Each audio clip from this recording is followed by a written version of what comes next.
Update. My 57 female daughter, 30 female, is getting married for the third time. I do not want to pay for her wedding and feel like a bad parent. Original story. I should start by saying that my daughter is an only child. She has always been our princess, so to speak, and she's received everything material that a girl could ask for. Before you criticize my husband, her father, and I for spoiling her, we do realize that we shouldn't have given her everything from a young age, but we didn't know any better back then. And we had the money and were quite well off, so we figured why not support our only child. My husband owns his own business and I am a school teacher. Together we make decent money and I'm looking to retire in the near future. When we first started out, I stayed at home and my husband worked an office job, and so my daughter has been pampered with all of my attention and her father's support. She's now going to be married for the third time in her short life. Her only job is occasionally supplying teaching in the same school board I work at, so she doesn't have much of a big career yet, but I do hope she will find work. I'll spare you the long of it. She married her high school boyfriend at 22 years old, and they divorced less than 2 years later in a bitter fight. The wedding was lavish, as it was her first and we truly believed that they would make it work. I guess my husband and I also saw through rose-colored glasses since we were married very young as well, and are approaching our 35th anniversary. My husband and I pitched in around $25,000 for the wedding ceremony and reception, and perhaps another $3,000 for their honeymoon to Europe. The second time she was proposed to by another man she was dating. He was a hard-working blue-collar man, but his family didn't have much money. Again, she asked if we could help out with her wedding, that it was true love this time around. We met the man that he was a stand-up, wholesome person, and so a year after that, my daughter, then 27, was married to the second husband. We paid for most of the wedding cost and the honeymoon to the tune of $43,000. Her then-husband's mother was a nurse, and his father was a deadbeat. They didn't provide much when it came to the wedding itself, and I admit, husband and I did harbor ill will towards the fact that her husband's father's name was clearly printed on the reception and invitations as a generously contributing member of the wedding party. But that's another story. They divorced because of money issues less than 3 years later. We, tired by this time, forked over money for her divorce costs and tried to regroup our finances. We do have a comfortable nest egg saved up for our post-retired life. I would like to travel the world and maybe buy a small lake house with my husband. He also enjoys woodworking as a hobby. But now my daughter, who has begun dating another man, it has exotically showed us that she's engaged once again. The man in question proposed less than a year into their dating, and she's elated more than anything, because after her second divorce, she didn't think any man would want her anymore. My daughter has hinted at wedding costs and brings home bridal magazines and ideas for cakes and dresses and venues. I don't want to be happy for her happiness, but there is a voice inside me that is screaming, enough. We have spent almost over $140,000 of my husband's and my money for my daughter's 2 failed marriages. Wedding, reception, honeymoon costs, divorce costs. And I cannot believe she's thinking of planning another lavish ceremony at our expense. I've tried suggesting maybe this time she should opt for a small backyard ceremony this time, but she turns it around on us and says that we don't believe in her happiness, and that we are being cheap. She's our only daughter, and her father and I are quite well off. Which, to be fair, she is right. I'm at a loss of what to say to her. Now for the top advice before reading the update. You are continuing to feed into your 30-year-old daughter's spoiled princess lifestyle. She should have been thrilled with 1 wedding, and she got 2. Cinderella needs a reality check. When she starts talking about wedding plans, tell her that you and your husband have talked, and your budget will gladly allow you to pay for her cake. If she whines about you not loving her and believing in her happiness but not financing the entire wedding/honeymoon, pull out her 2 wedding albums. Tell her she had planned 2 beautiful, expensive weddings, but all the money spent on that day did not make love develop or grow in those marriages. Money doesn't equal happiness or love. You support her decision to marry this man and will gladly attend the ceremony however/wherever they want to do. But this is not going to be on your dime as you have retirement to plan ahead. So lots of people have told you that you shouldn't pay. What I haven't seen yet is someone saying she will probably throw an epic tantrum when you put your foot down, and you will have to stick it out or she will win. And the next time you try to put your foot down, she'll throw an even bigger tantrum. This is a well-known and researched behavioral phenomenon known as extinction, which is what happens when you stop reinforcing behavior that used to be reinforced. If you don't firmly say no and stick with it, you are forever screwed. She will say mean things. She'll get really nasty. Stay calm and don't budge. This is a 30-year-old toddler that you've created. All the times you didn't say, no, we're going to bite you in the butt here. And I'm saying be ready. Do not let her manipulate you on this one. It's totally in your power not to write that check. For what it's worth, my well-off parents gave me $5,000 for my wedding in 2008, and I would never freaking dream of asking for their financial support for a second wedding. This exactly.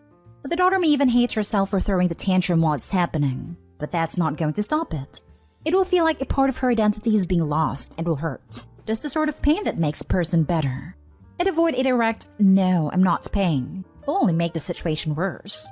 It already sounds like she's suffering from all this spoiling, that she doesn't understand relationships well and might feel she needs one in order to feel good about herself. By continuing to throw money at her, you're enabling her, and continuing the inner mental pain that can only be fixed by growing up, not with money. If you pay for this wedding, start saving for the fourth one. That's what I was thinking. Perhaps being an entitled princess has contributed to the 2 failed marriages. They've raised a monster. Jesus, I feel sorry, not sorry, for them. Now for the update 1 year later. Hello, it's been a long time. I wanted to retroactively thank everyone for the advice and the anger. Must admit that hearing others rage about my situation was pretty cathartic for me. I wasn't going to log back in to post an update. I couldn't even recall the password for this throwaway account. But so many of you gave me excellent advice that I feel I must give an update. Sad as it is. Long story short, my daughter is getting her 3rd divorce. We are no longer in speaking terms, and she has broken our hearts. Short story long, as many of you predicted, she threw a great big tantrum when her father and I told her explicitly that we would not be paying for the wedding this time around. We said we would buy her a wedding dress and a cake, but that would be the end of it. That whatever else she wanted would have to come from her and her husband's pocketbook. She said we don't care for her happiness. She cried. She said that we were selfish. Everything all of you said was going to happen. All these things hurt so much to hear because they aren't true. We do care very much for her, but enough was simply enough. She went so far as to chuck her wedding planner binder to the backyard pool, which was grotesque to watch. We asked to meet the fiancé in question over dinner, and what a gem he was. Tattoos all over his knuckles and his neck. Showed up to meet us in sweatpants and an ill-fitting hoodie. Didn't even shake our hand or introduce himself properly. Looked like a trailer trash. When we asked what his occupation was, he said he was a sound technician, which made me feel embarrassed for being so prejudiced. But after a quick conversation at the dinner table, where he behaved in the most disgusting manner, it turns out that he is a freelance DJ. At 39 years old, I believe one should at least be put together, not living with other roommates and working at clubs on weekends. My daughter, I do not know what was wrong with her. She looked at him with such adoring eyes, as if he were the best thing since sliced bread. We doubted that he could provide for himself, let alone a family. I don't know if this was a sign, but a sign of this man-boy solidified our decision to not finance a drop of our daughter's 3rd wedding. We still agreed to pay for the cake and the dress, but no more. We even had doubts that maybe this thug was only planning to marry our daughter for the money. We assumed it was true, when we found out she had been paying for a few months' worth of his rent that he could not afford to pay out of her own pocket. Like I said, I don't know what was wrong with her. We gave her a budget of $13,000 for a beautiful dress, and maybe another $2,000 for the cake. The wedding planning itself was a disaster, as my daughter had a meltdown over every single little thing that went wrong, even though I tried to tell her that she could use the $15,000 budget to plan the entire wedding, instead of just spending it on the dress and the cake alone. That was our intention, that maybe she could scale back the dress and cake for a more humble affair. Maybe it would teach her the value of $1. She would not budge. She did not invite us to the wedding, let alone the reception. We don't even know how it was, as we were not shown any photographs afterward. I spent the entire week crying when I found out she had left us out of the wedding party. She came back a few times with a U-Haul and her disgusting husband to take her possessions from our home and moved in with him. While my husband and I were gone on a vacation to New Orleans right before Christmas, we had received several voicemails from our daughter. Her voice was slurring, as if she had been heavily drinking or on drugs. She said that she was going to divorce as he was a freaking deadbeat who couldn't even treat her to a nice dinner. She said she's had to sell her engagement ring to pay the rent, that she's still living with his roommates, and that this is the part that just sends me into anger. If only we had paid for her wedding and helped her buy home with him. This wasn't even discussed between us. I do not know where she got this idea from, that she would have made this marriage last. If we had given her more money. My God, what have we done? I'm shaking with anger just typing this. My husband wanted to leave her a seething voicemail. I talked him out of it. As far as we know, she has moved forward with a divorce. We will be here for her. We will take her back into our home, but only if she wishes. At this point, we have heard nothing from her, and she does not pick up her phone. It is so easy to blame ourselves for being bad parents, and I just feel so awful. She's our only child, and if any of our nieces or nephews behaved this way to our siblings, we would have cut them out of the family in a second. But we can't. She is our only child, now 31 years old and a thrice divorcee. It pains me so much what has happened over the last year. I feel like I've lost a daughter. Just my impressions here, it isn't the man she wants, it's the wedding themselves. The attention she receives. It seems like she's attracted to that specifically. She's so used to being special that she is trying to increase the number of times, in ways that she feels special. Please, if she does ask to move in with you, and I know you won't be able to say no, have a caveat that she will attend counseling regularly to help her discover the root of her issues. There is something in her life she isn't getting, and she's trying to achieve it by marrying over and over again. A therapist or a psychiatrist may be her only chance. When people are enabled by others for so long, their emotional maturity tends to be stunted. At least that's what I've observed in regards to some of my friends. I am genuinely worried, / curious what will happen to them when their parents aren't able to support them the way they're used to being supported. Yep, this is a result of how a snowflake was raised. Most of the adults I know freaking hate the prospect of having to borrow money from their parents. Princess's entitlement here started long before 30 years old. We will be here for her. We will take her back into our homes, but only if she wishes. I know you think this is going to help her, but have you not yet figured out that this is just another way in which you have enabled her to be responsible? Perhaps you can compromise by requiring she sees a therapist weekly if she lives with you. I'm also sad for her and she needs help. Make it family therapy. You offered her $15,000 after she behaved like that? Are you out of your mind? I feel like I've lost a daughter. This might sound like a difficult truth to hear, but you are not listening. You never had one. You raised a hell spawn. You enabled her. You paid for 2 divorces and weddings. She's 30 years old, for God's sake. Money will not buy love. Hell, $15,000 didn't even buy you a ticket to your own spawn's wedding. That if only we had paid for her wedding and helped her buy home with him. This wasn't even discussed between us. I do not know where she got this idea from, that she would have made this marriage last. If we had given her more money.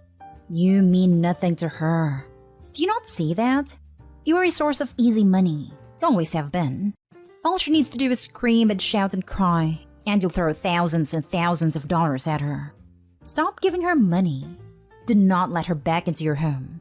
Stop enabling this monster that you created. She is not a daughter. She's a cancer. Remove her. Now for the last story. My sister and I stopped speaking after her child-free wedding. Now she wants to attend mine. Family side with her. I'm 26, she's 31. Around the time my sister got married, I had a lot going on. I was divorcing, had 2 kids under 2, and me attending her wedding would require an overnight trip, which I was prepared to do, until I found out with less than a week to go that it was child-free. I called her and said I couldn't make it. She didn't take it well. We both said things we shouldn't have and we both apologized, but when we made up, she asked if I could come to the wedding now, and I said no as the circumstances hadn't changed, at which point the argument started up all over again. The day of the wedding, she sent me a series of messages about how she wanted me there, and she needed some time before we talked next, so I needed to wait for her to contact me. That was 3 years ago, and we still haven't spoken. I got engaged 2 months ago, and we told my family a month ago. One of my parents told my sister, who contacted me. I ignored her because in the last 3 years I've moved on. I'm happy she had her wedding her way, but she knew it would cause issues for me, which is why she told me last minute.